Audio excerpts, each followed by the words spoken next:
Vous vous questionnez sur des manifestations de dyslexie et dysorthographie dans vos classes à l'université? Aujourd'hui, on rencontre Marie-France Larochelle, conseillère au soutien aux étudiants en situation de handicap, et Alexandra, étudiante sage-femme. Bienvenue à Espresso Pédagogique.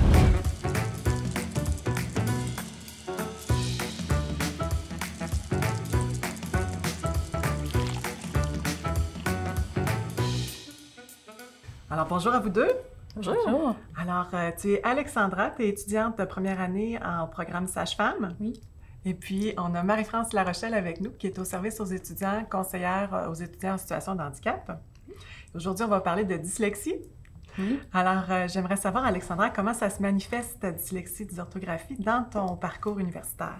Bien, où ça paraît le plus, c'est principalement dans ma lecture puis ma rédaction, que je trouve. Là. Dans le fond, la lecture, c'est vraiment long, là, le traitement de texte, là, comme si la plupart des mots, c'est des nouveaux mots que j'ai à lire chaque syllabe. Fait que c'est comme 10 fois plus long, mettons, que la majorité des autres étudiants.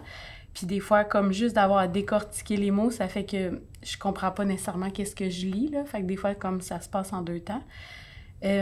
Puis à la rédaction, mais c'est vraiment difficile de faire plusieurs choses en même temps.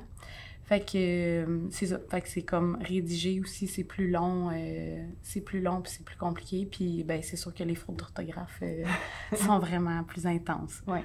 Puis est-ce que tu as trouvé des stratégies? Est-ce que tu as des trucs qui t'aident dans ton parcours universitaire? Oui, bien, la chose qui m'aide le plus, dans le fond, c'est un logiciel qui lit les textes. Fait que la plupart des textes que je reçois à lire, ben je me les fais lire. Ça fait pas que je fais d'autres choses en même temps, là. C'est, je me fais lire le texte, mais je le regarde en même temps. Fait que de le voir et de le lire, ben ça fait que ça aide vraiment à ma compréhension. J'ai pas besoin de tout décortiquer les mots. Mm-hmm. Puis ça fait que la lecture est plus rapide, mais que je la comprends mieux aussi. Ouais. Puis dans le fond, la rédaction, c'est la même chose.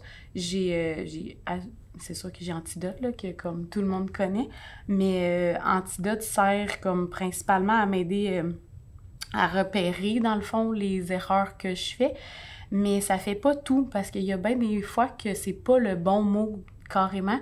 Fait que je me fais lire 2 à 3 fois mon texte. Quand je lis, je le corrige, je me le refais lire.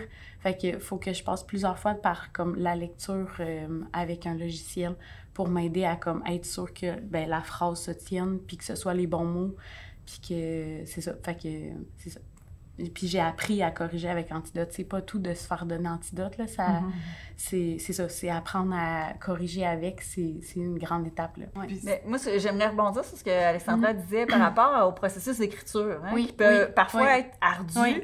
Mais ce qui est important que les professeurs comprennent, en fait, c'est pas le contenu. Non, c'est ça. C'est pas le contenu. Même que mes professeurs, j'en ai qui me disent « Tes réflexions sont beaucoup plus poussées, tu sais, à cause de mon âge, je pense, là. » Mais c'est ça, c'est pas le contenu, c'est vraiment de faire une phrase qui veut dire qu'est-ce que je veux dire, puis qui qui représente vraiment ma pensée. Mm-hmm. Fait que c'est de traduire ma pensée à l'écrit qui est vraiment plus... c'est ça. Parce qu'on s'en parlait dans mon bureau, tu sais, des fois, ça peut donner une fausse impression de « Oh, c'est pas facile ». C'est pas ça du tout, tu sais, au niveau des idées, de l'organisation, de la compréhension du contenu, tout est là et même plus. Mm-hmm. Donc, c'est ce qui peut être frustrant aussi, de dire « Je suis pas capable de donner tout ce que j'ai dans ma tête et mon niveau de connaissance. » Puis ça prend beaucoup de temps, souvent, comme...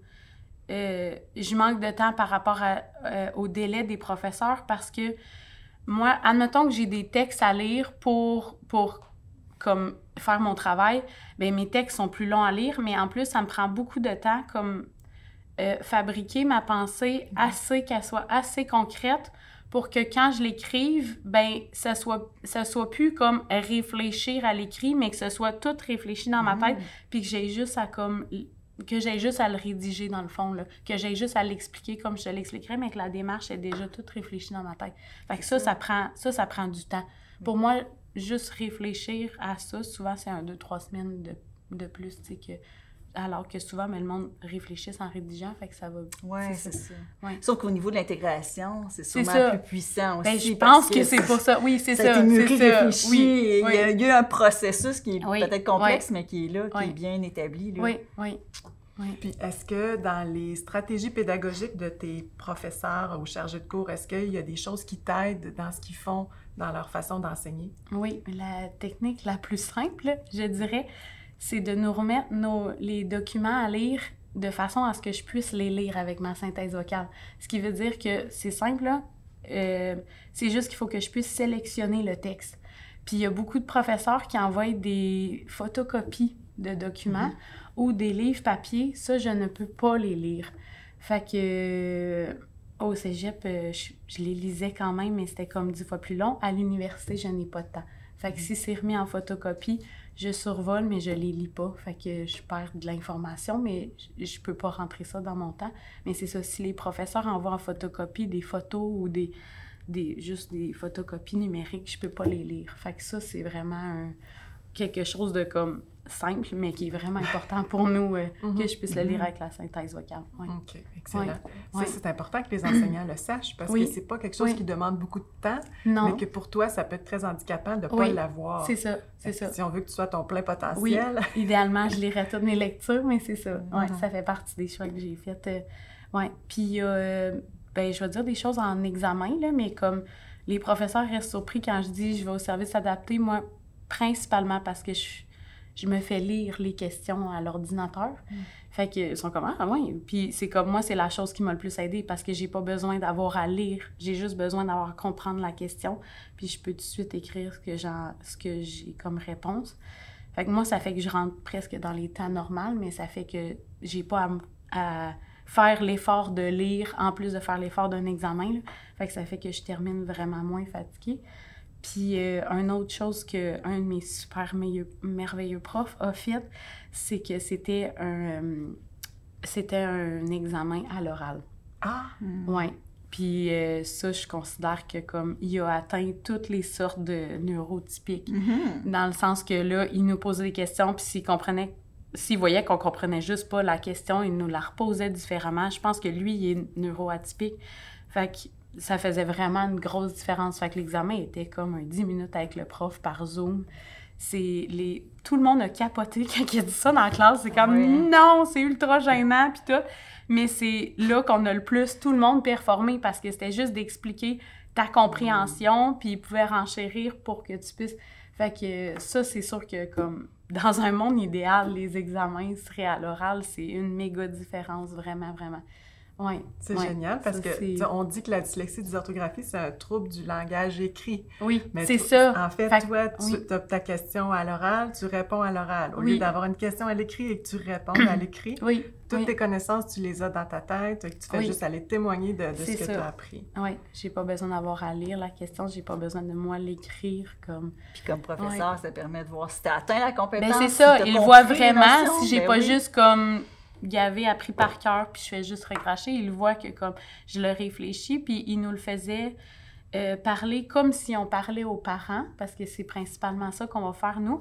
Fait qu'avec essayer de rendre la matière simple pour que les parents comprennent, puis essayer de rendre la matière simple, bien, ça fait que tu l'as vraiment assimilé, puis tu l'as vraiment compris pour être capable de la verbaliser dans des mots simples, puis ouais.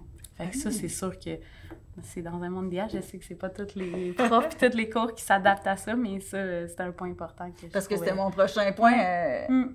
Alexandra, tu es quand même dans un domaine de la santé. Oui. Où là, on est souvent très rigide sur les procédures, puis les formulaires, donc ce qui était à mettre en place. Je sais que tu as travaillé pour la préparation de ton stage. Peux-tu nous en parler un peu? Oui. Eh bien, en fait, ma cohorte ont tout leur lot d'incertitudes et de stress. Moi, j'en rajoute un de plus, assurément. Là. Fait que c'est pour ça que j'ai tout de suite été voir Marie-France. Ça a fait que j'étais d'avance pour ma préparation, mais ça m'a aussi rassurée de comme, OK, je vais avoir des outils, puis on va trouver des façons, au lieu de juste rester avec cette appréhension-là jusqu'au stage. Là. Ouais. Fait que c'est ça. Je suis allée voir Marie-France tout de suite en essayant de trouver. Ouais. Qu'est-ce que vous avez mis en place? Bien, j'étais contente, en fait, qu'ils reviennent avant. Le plus tôt possible, parce que ça permet justement de mettre des choses en place. C'est sûr que le programme Sage-Femme sont quand même ouverts là, à mettre des choses en place. Et on a déjà été dans ce processus-là avec eux. Donc, c'est peut-être là, plus facile. Par contre, c'est de voir aussi avec le milieu dans lequel Alexandra va être, parce que là, il peut y avoir d'autres contraintes qu'on ne connaît pas encore. Ouais. Donc, mais au moins, nous, en petite équipe, coordo, étudiants, conseillères, on s'assoit ensemble, on écoute les besoins d'Alexandra, puis on voit, bon, qu'est-ce qui serait possible de mettre en place pour justement pas venir nuire à l'évaluation de ses compétences.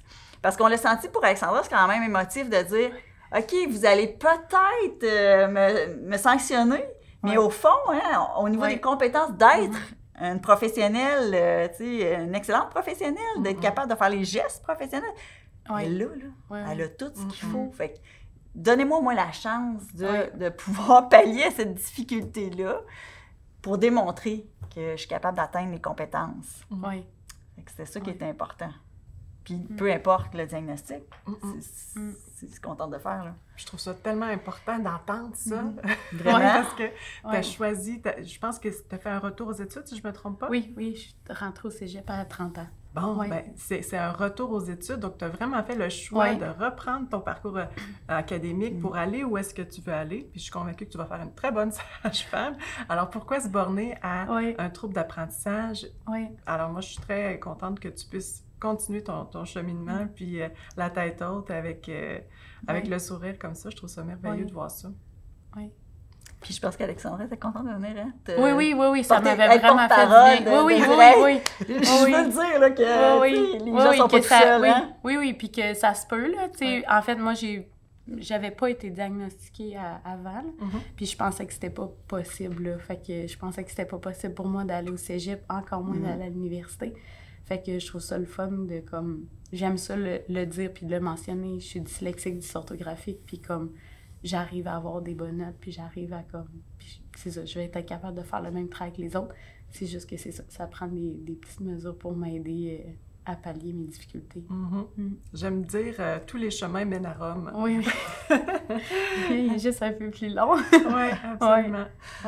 Je vous remercie infiniment toutes les deux d'avoir été là ce matin pour nous parler de dyslexie, dysorthographie, de chacun votre posture en tant qu'étudiante et en tant que conseillère. Je pense que ça va être super riche pour les enseignants, enseignantes qui vont entendre ça ce matin. Merci beaucoup. Merci.